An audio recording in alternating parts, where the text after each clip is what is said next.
Assalamualaikum warahmatullahi wabarakatuh. Kita bertemu lagi dalam pelajaran biologi. Mudah-mudahan siswa-siswi semuanya dalam keadaan sehat.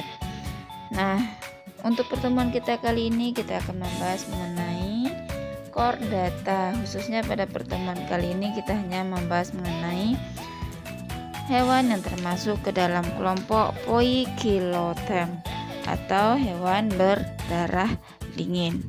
Adapun tujuannya jelas, yaitu untuk mengetahui apa saja hewan-hewan yang termasuk poikilothermic atau berdarah dingin, bagaimana ciri-cirinya dan habitatnya. Klasifikasi Phylum Chordata.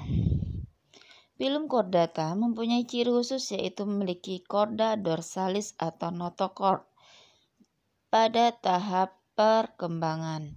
Chorda dorsalis terdapat di sebelah dorsal alat pencernaan, bertindak sebagai penguat rangka tubuh. Pada tingkat dewasa, chorda dorsalis diganti oleh tulang punggung, yaitu columna vertebralis. Pada suatu tingkat perkembangannya, anggota chordata memiliki pasangan celah insang. Insang merupakan derivat dari faring. Dengan adanya celah insang, air yang masuk melalui mulut dapat dikeluari melalui insang. Chordata juga memiliki sumsum punggung atau nerve cord yang terdapat di sebelah dorsal chorda dorsalis. Pada bagian anterior sumsum punggung terdapat otak.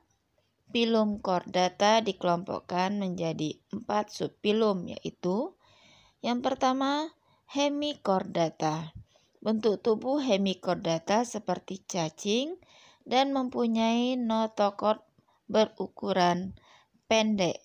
Contohnya Hemichordata ini yaitu Saccoglossus atau cacing pohon dan Balanoglossus. Kemudian yang berikutnya adalah subphylum Urochordata atau tunicata. Tubuh Urochordata berukuran pendek dan notochord mereduksi. Contohnya yaitu Polyarpa pomaria dan Ecteinasidia turbinata. Selanjutnya adalah subphylum Cephalochordata. Bentuk tubuh Cephalochordata seperti ikan dan mempunyai notochord yang sudah berkembang. Contohnya Amphioxus sp. Dan subphylum terakhir adalah Vertebrata. Vertebrata mempunyai tulang belakang yang memanjang dari kepala sampai ekor. Berdasarkan kemampuan mengatur suhu tubuh, vertebrata dibagi menjadi 2, yaitu yang pertama hewan berdarah dingin atau Poikilotherm, yang suhu tubuhnya berubah-ubah tergantung pada suhu lingkungan. Anggotanya Pisces, amfibia, dan reptilia. Dan yang kedua berdarah panas atau homoithermic. Suhu tubuhnya lebih konstan karena mempunyai kemampuan untuk mengatur sendiri metabolisme dan suhu tubuh. Anggotanya aves dan mamalia. Nah, kita lihat untuk pertemuan kali ini hanya membahas mengenai hewan berdarah dingin atau poikilothermic. Yang pertama Pisces. Hewan yang tergolong Pisces atau ikan memiliki ciri-ciri hidup di air, bernapas menggunakan insang bersifat poikilotherm atau berdarah dingin, yaitu suhu tubuh sesuai dengan lingkungan. Memiliki sirip dan ekor untuk menentukan arah gerak di dalam air dan menjaga keseimbangan tubuh. Kemudian memiliki gelembung renang yang memudahkannya bergerak naik turun di dalam air. Selanjutnya memiliki gurat sisi untuk mengetahui tekanan di air, dan yang terakhir berkembang biak dengan cara bertelur. Dalam klasifikasi lama, semua jenis ikan dimasukkan dalam Pisces. Namun dalam klasifikasi terbaru, Pisces terbagi menjadi 2 kelas, yaitu Chondrichthyes atau ikan bertulang belakang dan Oystachyes, yaitu ikan bertulang sejati. Kita lihat sekarang Chondrichthyes. Mempunyai rangka yang tersusun dari tulang rawan dan tidak memiliki penutup insang, sehingga celah insangnya tampak dari luar.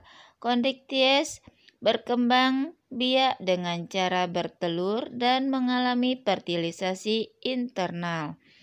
Hampir semua anggota Chondrichthyes hidup di laut, hanya sedikit sekali yang hidup di air tawar. Contohnya yaitu ikan hiu, ikan cucut, dan ikan pari. Yang kedua adalah Oystachyes, yaitu ikan bertulang sejati.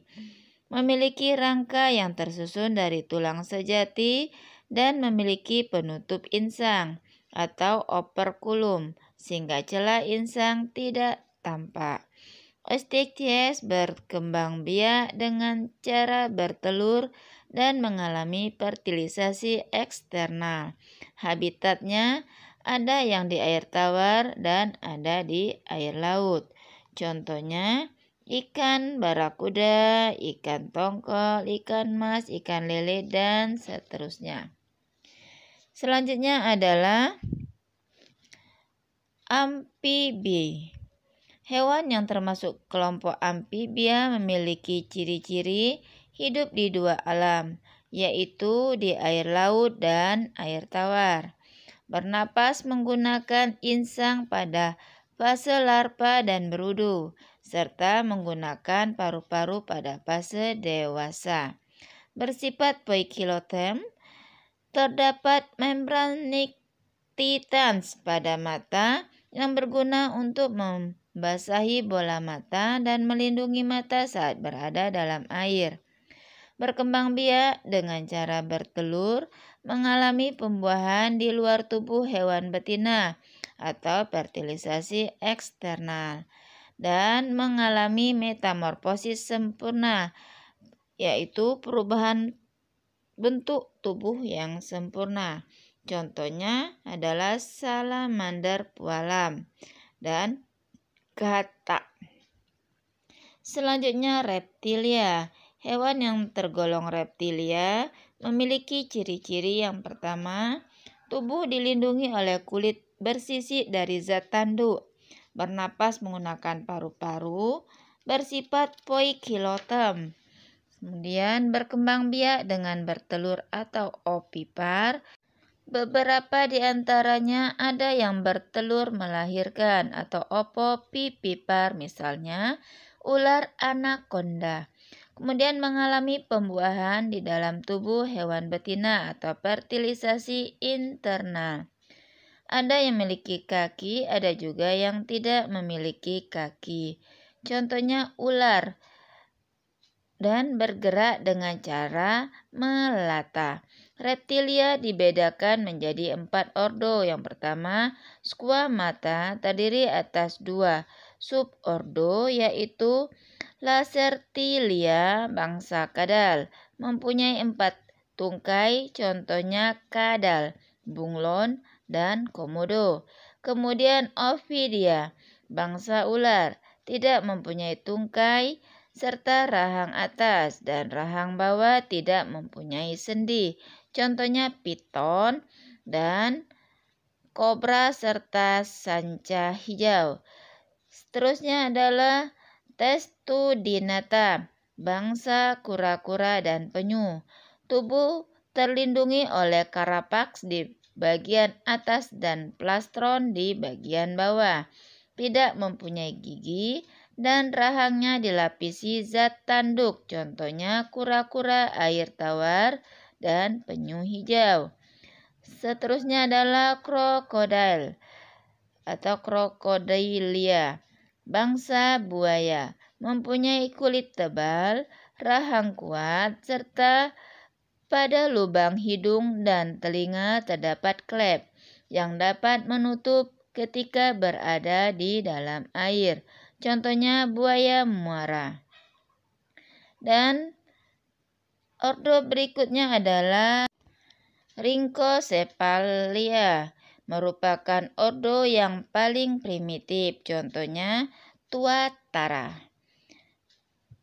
Oke, untuk pertemuan kali ini kita cukup batas kelompok dari hewan berdarah dingin. Demikian pembelajaran kita kali ini. Nah, biasa Ibu akan memberikan tugas. Yang pertama adalah tuliskan ciri-ciri umum dari chordata. Kemudian tuliskan dan berikan masing-masing contoh subfilum dalam chordata. Dan selanjutnya, apakah perbedaan antara poikilotermik dan homotermik? Dan seterusnya adalah berikan masing-masing contoh ikan bertulang rawan dan ikan bertulang sejati. Dan seterusnya, jelaskan fungsi dari membran nictitans pada amfibi. Dan berikutnya adalah tuliskan bagian-bagian tubuh dari kura-kura. Oke, demikian pertemuan kita. Ibu akhiri. Wassalamualaikum warahmatullahi wabarakatuh.